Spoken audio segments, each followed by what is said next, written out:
We'll get you on that cam. Yo, can I have this? Yeah, that's Zetz's. And, it was changed from one of his beers. It was probably a couple beers ago, so you probably won't remember it. All right. There we go. All right, so you are live. All right, so we got Cal here, second place at the Grail. Sick run. All right, so I think the biggest question that most people have, and I saw some kind of answers in chat, but like, how active have you been? I feel like most people haven't seen you for a while. I saw someone in the chat say I think that you've been going to some AL still in Cincy. Yeah. Okay. I go to every single one of my Thursday weeklies when there's not a holiday happening. Dang. Okay. So I still play the game every week. Okay. Every once in a while, I'll go to UC on a Saturday because they also have a weekly that's similarly sized, but. And what size is that? It's 15 to 20 people maximum, usually 10 to 15. Okay. So pretty small, but. And then have you been traveling at all or no? No. Most of these weeklies. Okay. No, the last time that I traveled anywhere for a Melee tournament before this was at some random Indiana thing in April or May of last year. Okay, so Hotman, is there anything that's been taking the majority of that time, or just a bunch of random stuff, and you don't have want to spend that much time, going to everything? There's not one thing that substituted for it. Basically, I wanted to stop taking Melee seriously because I wanted to get a job, because I knew that if I had Melee as a fallback, then it would be hard for me to commit to anything else. So I tried to just take time off, and then after that, I realized that I wasn't super interested in it a lot of the time. In pursuing that, yeah, okay. And you said biggest reason for coming out to this was pretty much just to see Holiday, right? I literally wanted to see Brian Neese, and then he didn't show up. And I'm very mad about it, but at least I got to play against Dreffen, because playing against Dreffen is the best experience in Melee. Okay, yeah, I heard you say that he was your favorite person to play against just now. They had an adorable off-screen hug. Yes, I hugged Drew Skulls. Why is he your favorite? So it feels honestly, a lot of the time when I play Melee, it's a battle of me against the game to make sure that I'm doing all of the proper things, and it feels like interacting with my opponent is not a thing that happens super often. Just clear interactions I did this because I was reading you were going to do this, and you did that because I was reading you were going to do that. Everyone plays very habitually, and everything's always very planned out. But when I play against Dreffen, the mix-up scenarios are very obvious where they're occurring.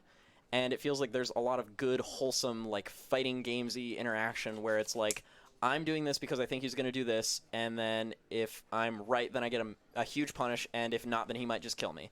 It's what fighting games are all about. We're on the same level. We're processing things in the same way, and there's an understanding there. There's an unwritten bond between me and Dreffen that we understand each other, and we will have a conversation when we play this game. Which is really what fighting games are all about to me. It's another way to communicate with other people. It's a way that you can form a relationship in a way that is unmatched in anything else that I've experienced. Yeah, and I've actually talked to Danny Babalu. We're housemates. I've talked to him a lot about that too. I feel like he really likes kind of the communication side of all gaming. So he's more into World of Warcraft and I don't know, games that you kind of have to have a community. Where I'm very 1v1, but there's still so much back and forth. Yeah, discussion inside of that. By discussion, do you mean verbal discussion or when you're playing? No. Actual, yeah, just playing. Yeah. And you can even a lot of times tell kind of personality traits just based on how they play. Yeah. For example, Zetz is a very rushed down, in your face. If you talk to Zetz, he's gonna be.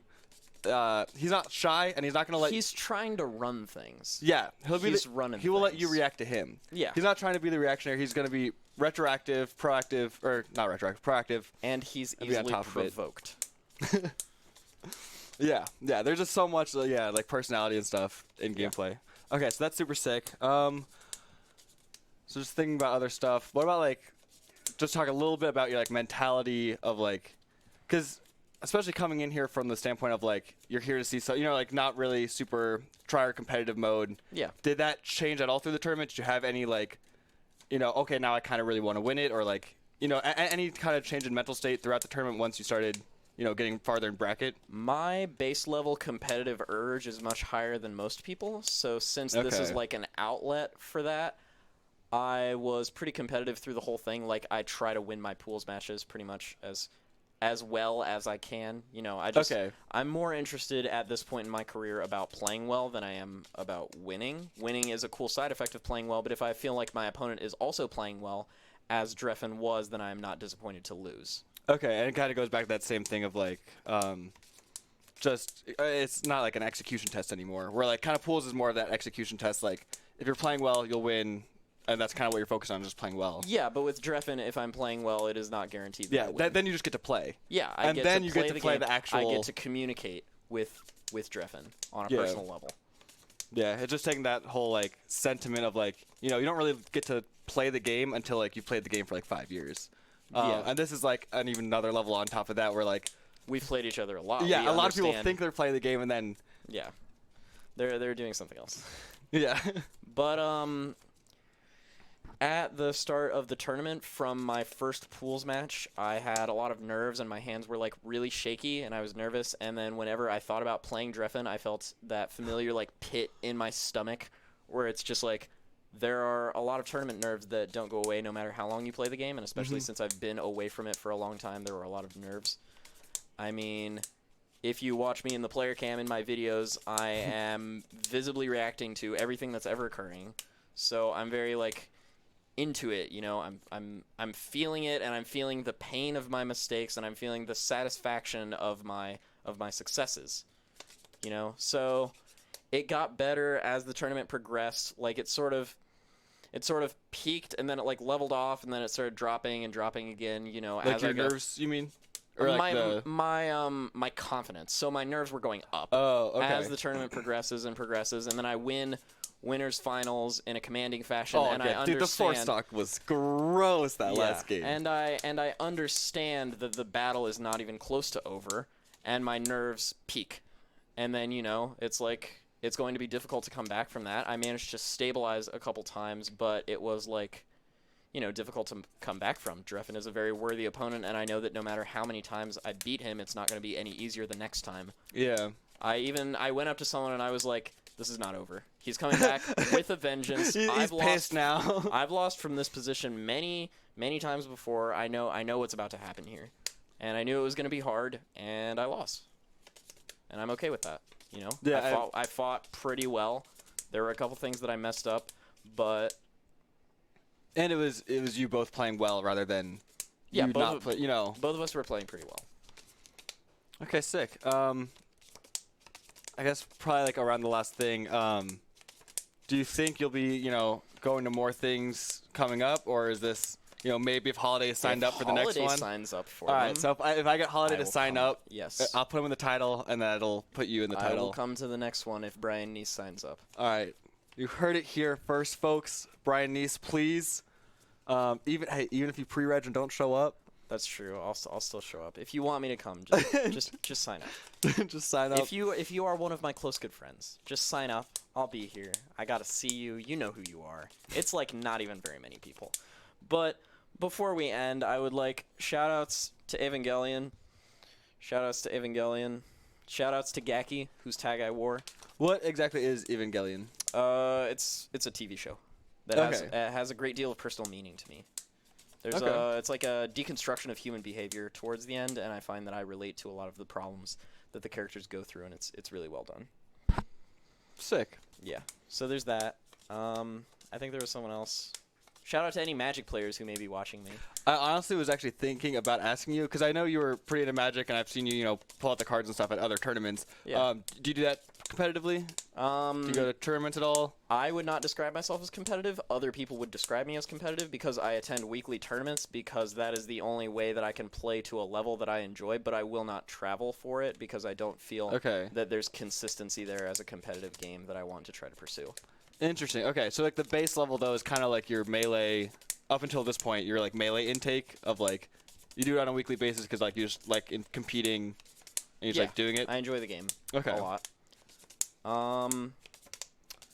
For Magic, it's more like the way that people play it casually is just so poorly executed, and me as like As An a lover, intellectual. yeah, as a lover of the rules and the structure of the game in which I find beauty, people playing it at a casual level can't, so I'm forced to attend tournaments if I want to play with people who play Play well. the actual game. Yeah, who play the game the way that I think that it should be played, which is the way that it was made. Yeah. Real quick, Corncob King, Dreffen got first and Cal got second.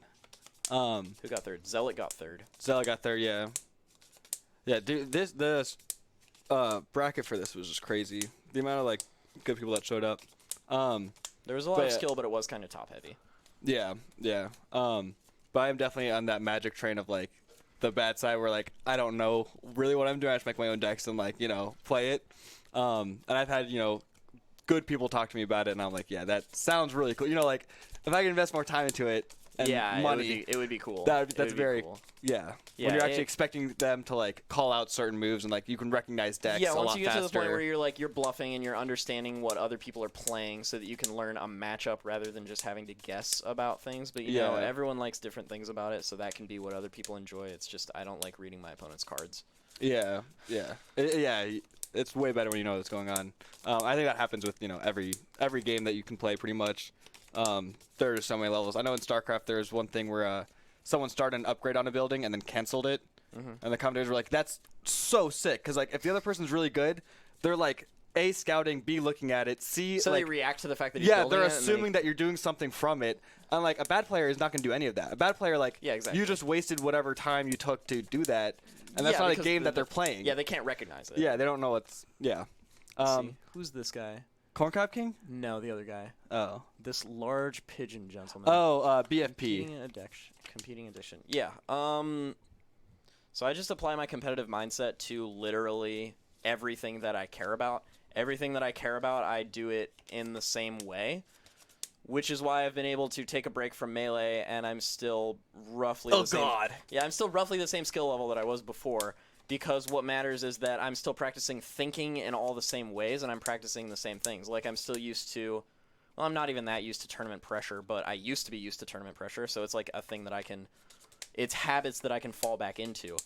But it's the same thing where I'm, like, thinking... I can see what's happening, I can see the flaws, and then I understand them, and I study them, and I fix them by trying different things, because I understand that failure is a gift to you because it means that you can improve. And the way that you improve at things is it's mostly through detaching your ego, because if your ego is there, all it's going to do is throw roadblocks in your way that prevent you from improving. You end up playing games that other people aren't playing by applying arbitrary limitations to yourself, like I have to win in cool way, or I have to win in a way that my friends will think is like interesting or something like that, when really if you want to get good at a game, you have to get good at the game itself, and providing... These games are already difficult enough, so providing any extra limitations on yourself is just going to make it way harder. People do this with all aspects of their life. There are a lot of people... I'm not talking about the people who are legitimately downtrodden, but there are a lot of people in relatively good situations who are not having a good time because they haven't matched up their behaviors to the results that they want. You know, they're in a dead-end job that they're not interested in. They don't enjoy their love life. They're not playing games that they want to play. They're not having a good time. And they're just like, these are all solvable problems. There are things that you enjoy, but people just don't understand the structure that you need to get yourself where you want to be.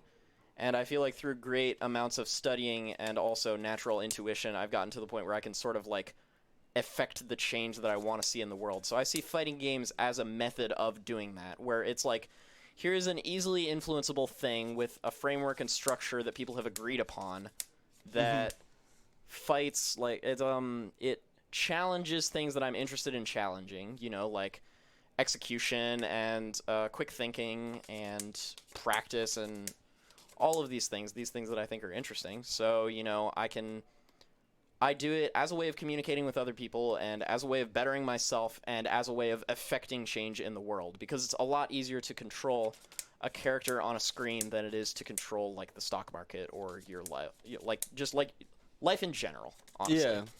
You can have remarkable amounts of control, which is why I don't understand why like people can be bad at it for so long. Like I don't get it. I don't know how you can see this wide range, see life, and be in a dead-end job for like 50 years. or you can like play this game and remain at the same skill level even though you've been playing for like 10 plus years. Like it's just, I don't know, I don't get it. Honestly, I don't think people are stupid. I just think they need like a different perspective.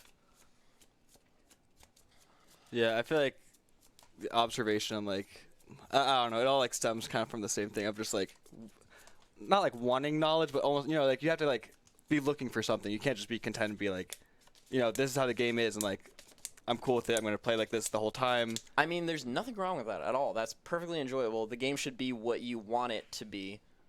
So I suppose that makes sense. I always forget that other people want other things than I do.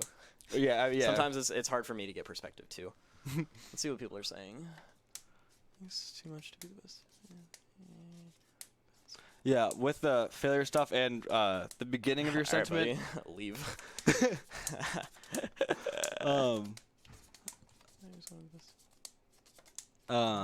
Remind me a lot of the inner game of tennis with disconnecting your ego. Have you read that book? I've read part of it. Figured you would. Okay. I read enough that I thought I got something useful from it. Yeah, some of the chapters are literally like, this is what a forehand is, because it's like about tennis. Yeah, it's literally about tennis. Yeah, but self 1 and self 2 is that, separating the ego from your body, which is actually doing the things, and the thing in the back of your head saying, oh, you need to do this right, or oh, you're doing this wrong.